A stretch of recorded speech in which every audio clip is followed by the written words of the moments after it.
कैसा लग रहा है? वियतनाम अब रिलैक्स तो हो ही रहे हैं, लेकिन थोड़ा सा दुखी था क्योंकि मतलब जितना मिला उसमें तो खुश हुई, लेकिन एक्सपेक्टेशन ज्यादा की थी, थोड़ी सी देखो, तैयारी भी हर ज्यादा की बच्चे थी। को जब रिजल्ट आता है तो एक्सपेक्टेशन, अपन अपने से ऊपर वालों को देख रहे हैं ना, तो एक्सपेक्टेशन बढ़ रही है। लेकिन उन बच्चों के बारे में सोचो जिनका हुआ ही नहीं, उनको कुछ ही नहीं मिल रहा, हाँ तब जाके अपन को खुशी मिलेगी, तब लगेगा यार हमने कुछ तो किया है, जो हमें एक सीट तो रिजर्व हो गई। हाँ। और है ना? वैसे भी बेटा मतलब आईआईटी जाने के बाद सब लगभग ब्रांचेस सेम सी होती है, ऐसा कुछ नहीं होता। आप अगर कुछ मान लो सीएससी चाहते थे तो सीएससी वाली में पढ़ सकते हो आप वहाँ जाने के बाद। ऐसा कुछ नहीं होता कि ब्रांच ये मिल गई तो बस यही होगा, बहुत सारे ये क्लब्स तो होते हैं वहाँ पे। वो देखा था सर, वो सेम से ही करिकुलम है तो। हाँ, फर्स्ट ईयर तो सेम ही होता है, पूरे कॉलेज का ही सेम होता है फर्स्ट ईयर तो। और उसके बाद भी आपके क्योंकि फ्लैटमेट्स रूममेट्स ये सब रहेंगे हॉस्टल में, तो उनसे सीख सकते हो आप अगर कुछ भी सीखना चाहो तो। दुखी होने की कोई बात नहीं है कि तो आपके ये पहले तो ब्रांच पेरेंट्स खुश हैं या नहीं इस रिजल्ट से? आपके से पेरेंट्स की खुशी? पेरेंट्स तो बहुत खुश हैं। वो पेरेंट्स कह खुश रहे हैं, हैं कि पहले बार होगा कि पेरेंट्स खुश हैं, बच्चा students दुखी है। दुखी है रिजल्ट से। बिल्कुल। तो आपने यहाँ पे, आपका ये रिजल्ट 12th के साथ है या ड्रॉप ईयर के साथ है? मैम मैंने ड्रॉप लिया था, तो मेरे ड्रॉप ईयर को result. Okay okay, drop year में था, तो अच्छी बात है बेटा। ये मान के चलो ये हमारा लास्ट चांस था, लेकिन उसमें भी हमने मेहनत की, मिल गई ना हमको।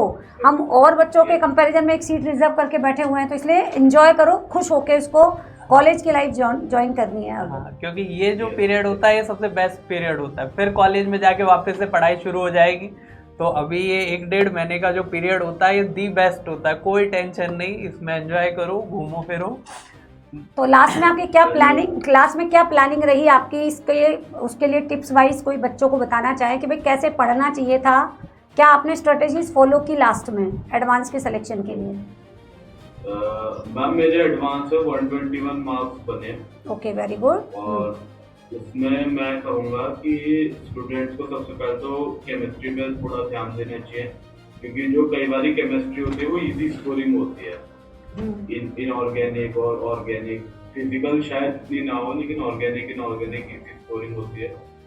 और तो इनऑर्गेनिक सबको याद करनी चाहिए, लेकिन वो ऐसा नहीं हो एक दिन में याद हो जाएगी। तो आपको ना 1 महीने पहले से थोड़ा थोड़ा रोज याद करना होगा, बिल्कुल। कंसिस्टेंटली डेली लग के।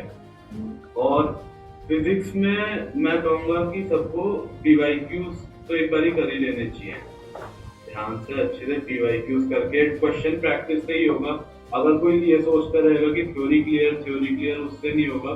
क्वेश्चन प्रैक्टिस जरूरी है, क्योंकि एक पॉइंट के बाद क्वेश्चन प्रैक्टिस से ही थ्योरी क्लियर होगी। हाँ नहीं, बिल्कुल सही। आप ये भी सोच लो कि आप और क्वेश्चन प्रैक्टिस करोगे उससे इतना नहीं होगा। और मैथ्स मेरा इतना अच्छा नहीं है तो मैं ज्यादा नहीं कहूँगा, लेकिन मेरे को लगता है उसमें भी क्वेश्चन प्रैक्टिस की जरूरी है।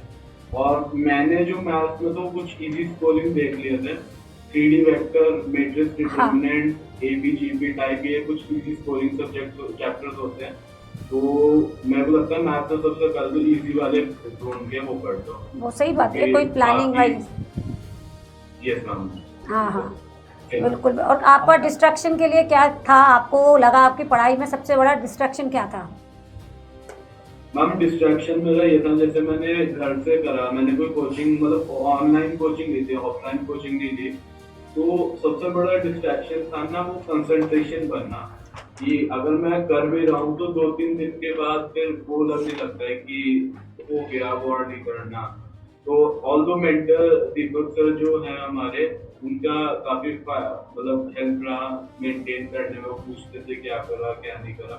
लेकिन एक डिस्ट्रैक्शन ये की कहूँगा मैं कि मन नहीं करता। जब आप अकेले में घर पे बैठ के पढ़ते हो ना, तो आपका मन नहीं करता, तो उस चीज को मेंटेन करना होगा।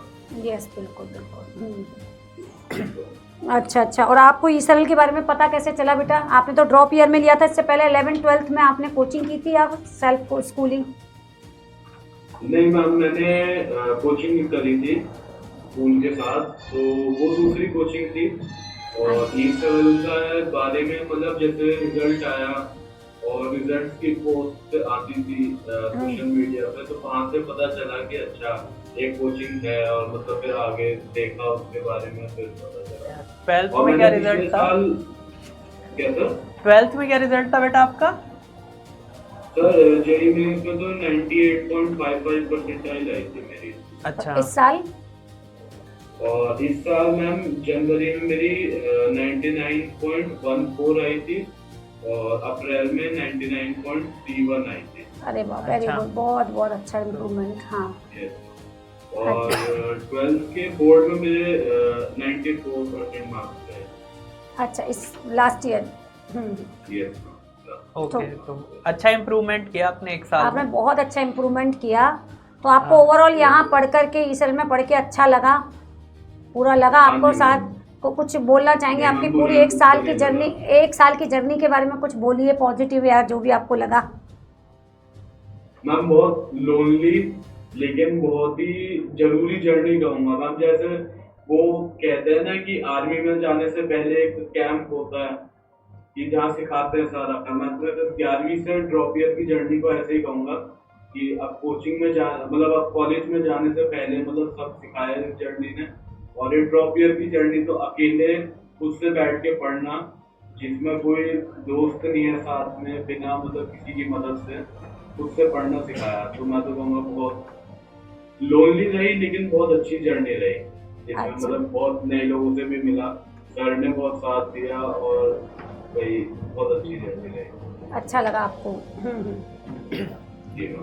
चलिए, चलो, आपको बहुत अच्छा है। नई जर्नी के लिए आपको ऑल द बेस्ट। आपको जो आप नई जर्नी के लिए जा रहे हो अभी, उसके लिए अच्छा है, ऑल द बेस्ट। और आपके पेरेंट्स को सबको हमारी तरफ से कॉन्ग्रेचुलेशन बोलिएगा। हाँ। ठीक है बेटा, okay, all the best. Okay.